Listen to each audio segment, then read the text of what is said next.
Tactile Therapy, Volume 1, The Complete Edition by Darrell Arrington. One last push, one resounding scream, and 6 hours of grueling labor yield a healthy newborn.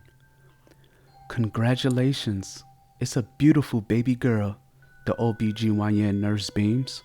Have you a name for her? Ida, she answers after a moment of thought. He'd have liked Ida. She squeezes her eyes to fight the unwanted tears thinking of him brings, and cradles the now swaddled child to her breast. It's perfect. Was it his memory, or this child being the last to carry the Atespa name contributing to her struggle more? Her nurse wonders. It is, and so is she. She can't help but to dolefully admit, still wholly consumed by this new unbounded joy she's experiencing for the first time. This is the most Ida's mother can manage to utter as she finally submits to the overbearing might of emotion she's been trying to fight for the past 6 hours. This same fight that she thought would have, at the very least, eradicated the tears that she has been shedding for the past hour.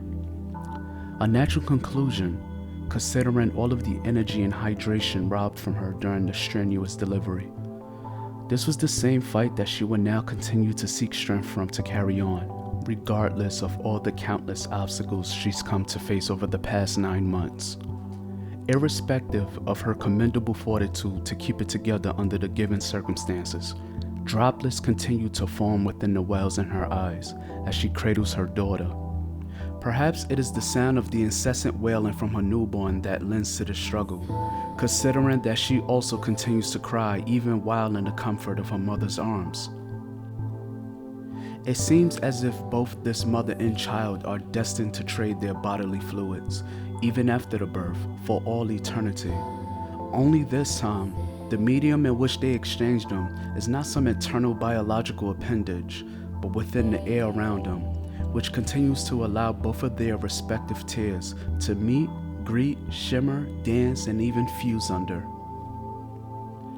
It isn't long before baby Ida begins to acclimate to her mother's placid atmosphere, however. Understandably so, considering that the soft humming, cradling, and rocking now emanating from her mother is much too serene for even this child to resist. I'll leave you two be, and I'll be back in a little while, her nurse tells her before leaving the room. Thank you for everything. The brand new mother responds to the one who made it possible for her to finally meet Ida, her new best friend. It doesn't take long after her arrival and subsequent adaptation to her new environment for baby Ida to finally open her eyes to stare at her alluring progenitor. It is here where her mother sees for the first time the beautiful, brilliant colors that make up the spectrum of visible light better than any rainbow she's ever come across, present within her daughter's very own eyes. Even her iris's roundness appears as perfect to her as discovering the last digit to the ratio of a circle's circumference to its diameter. Not even the heat from the lights in the room, those of which slowly grow unsustainable for a mother and child to continue to thrive under, is enough for these two to take their eyes off from one another.